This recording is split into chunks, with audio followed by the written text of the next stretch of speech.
तो नमस्कार, स्वागत है आपका। बड़ी खबर भारतीय टीम से इस बार जुड़ी हुई है। आईपीएल से इतर जब आईपीएल खत्म होगा और भारत की ऑस्ट्रेलिया सीरीज शुरू होगी तो आप देखेंगे कि ये सीरीज जो है, सबसे पहले इसमें T20 खेले जाएंगे, फिर वनडेज और आखिर में टेस्ट सीरीज होगी। टेस्ट सीरीज 4 मैचों की होने वाली है, क्योंकि इस पूरी सीरीज में जो कुछ सामने निकल कर आएगा वो बेहद दिलचस्प होने वाला है। भारतीय टीम लॉकडाउन के बाद ये पहली सीरीज खेलेगी और इस पे सबकी नजरें इसलिए भी होंगी अपूर्व कि सबसे पहले मैं जानना चाहता हूँ कि क्या कोहली जाएंगे या कोहली वापस आएंगे, बीच में फिर वापस जाएंगे, क्या होगा? क्योंकि आप जानते हैं कोहली बहुत जल्द अब पिता बनने वाले हैं। बिल्कुल, और बहुत ज्यादा दिलचस्प होगा ये देखना कि क्या वो जाएंगे, क्योंकि मुझे धोनी वाला किस्सा याद आता है।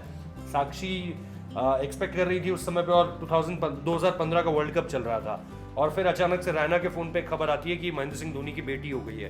तो रैना ही उनको जाकर बताते हैं महेंद्र सिंह धोनी को। आप किस तरह से देख रहे हैं इस पूरे के पूरे डेवलपमेंट? ये कोहली पे डिपेंड करता है कि उनके लिए क्रिकेट प्रायोरिटी है या फिर अपनी फैमिली, ये डिपेंड करेगा। और मुझे तो लगता है कि जिस तरीके का जुनून वो दिखाते हैं ना क्रिकेट को लेकर, अगर वो एक बार जाएंगे तो हो सकता है वहीं पर रहें और फैमिली वालों से कहें कि आप देखिएगा, बाकी जैसे ही कुछ भी गुड न्यूज मिलेगी फोन पर तो मिल ही जाएगी, वापस आके मिल लेंगे। कोहली तो फोन यूज भी करते हैं, फोन यूज भी करते रहते हैं। बाकी ये डिपेंड करता है, देखिए 27 नवंबर की तारीख है। 27 नवंबर की तारीख है जब ये पूरी की पूरी सीरीज शुरू होनी है। जैसा मैंने कहा, पहले T20 फॉर्मेट होगा, फिर ओडीआईज होंगे और फिर 4 टेस्ट खेले जाएंगे, जिसमें एक डे नाइट टेस्ट की भी बात की जा रही है जो एडिलेड होस्ट करेगा, क्योंकि एडिलेड ही ऑस्ट्रेलिया में डे नाइट टेस्ट होस्ट करता है। बिल्कुल। अब ये सारी की सारी जो सीरीज है वो बहुत ज्यादा इंपॉर्टेंट, जैसा हमने कहा कि कोरोना के बाद है अपूर्व, तो अपने आप में प्लेयर्स के लिए भी एक, क्योंकि आईपीएल खेलकर सब जा रहे होंगे तो रस्टी तो नहीं होंगे, लेकिन फिर भी आप एक और दूसरे देश में जा रहे हैं, फिर वहां पर एक बायो बबल बनेगा, फिर वहां पर आपको आइसोलेशन में रहना होगा। ये थोड़ा सा एक चैलेंज होगा। बिल्कुल। अब देखिए इस चैलेंज के साथ तो अब आपको कम से कम एक तरीके से अपने को ढालना पड़ेगा, अपने आप को ढालना पड़ेगा। और मुझे नहीं लगता कि अब कोई दिक्कत होने वाली है। जितनी दिक्कतें थी आपको, ये जो कोरोना के सिस्टम के साथ खेलना है, ये कैसे खेलना है, क्या करना है, ये आपको आईपीएल ने सिखा दिया।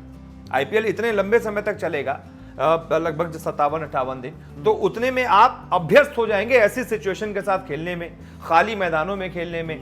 स्पीकर से आवाजें आ रही हैं, हाँ, बाकी आपको क्वारंटीन के नियम भी पालन करना है, बायो बबल में आपको कैसे सिक्योर अपने आप को रखना है वो भी आपको पता है। तो ये सारी चीजें इतना अभ्यस्त कर देंगी इन प्लेयर्स को कि मुझे नहीं लगता कि इस वजह से अब कोई दिक्कत होनी है। लेकिन दिलचस्प बात यह है कि इसमें क्राउड की बात कही जा रही है कि क्राउड शायद आने लगेगा। अगर आता है तो बहुत अच्छी बात, अगर आता है तो बहुत अच्छी बात। फिर नए नियम आएंगे कि आप इतने ही लोगों को बैठा सकते हैं या एक सीट छोड़कर बैठेगा हर कोई। इसको लेकर के देखनी पड़ेंगी चीजें, क्योंकि अब इंडिया में भी चीजें नॉर्मल हो रही हैं, स्कूल्स खुलने की बात हो रही है, सब चीजें धीरे धीरे नॉर्मल हो रही हैं। तो शायद जब आप ये सीरीज देखेंगे तो इसमें आपको क्राउड भी देखने को मिलेगा।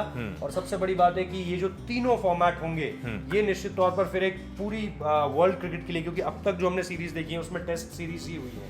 अब आईपीएल हुआ है तो आईपीएल के बाद अब हम शायद देखें कि तीनों फॉर्मेट का ये शायद एक पहला ऐसा सीरीज होगी जिसमें 2 देश तीनों फॉर्मेट में सीरीज खेलेंगे। क्राउड का आना उसमें हमें देखने को मिलेगा। डे नाइट टेस्ट, मतलब ओवरऑल तरीके से क्रिकेट रिज्यूम होगा। बिल्कुल। हमने T20 और वनडे सीरीज तो अभी हाल ही में देख ली, इंग्लैंड ऑस्ट्रेलिया की, लेकिन तीनों फॉर्मेट की बिल्कुल सही कह रहे हैं आप, कोविड के बाद ये पहली सीरीज होगी, बायलैटरल सीरीज, जिसमें आप तीनों फॉर्मेट के मैचेस। न्यूजीलैंड ए टीम का दौरा भी था भारत में, उसे पोस्टपोन कर दिया गया है।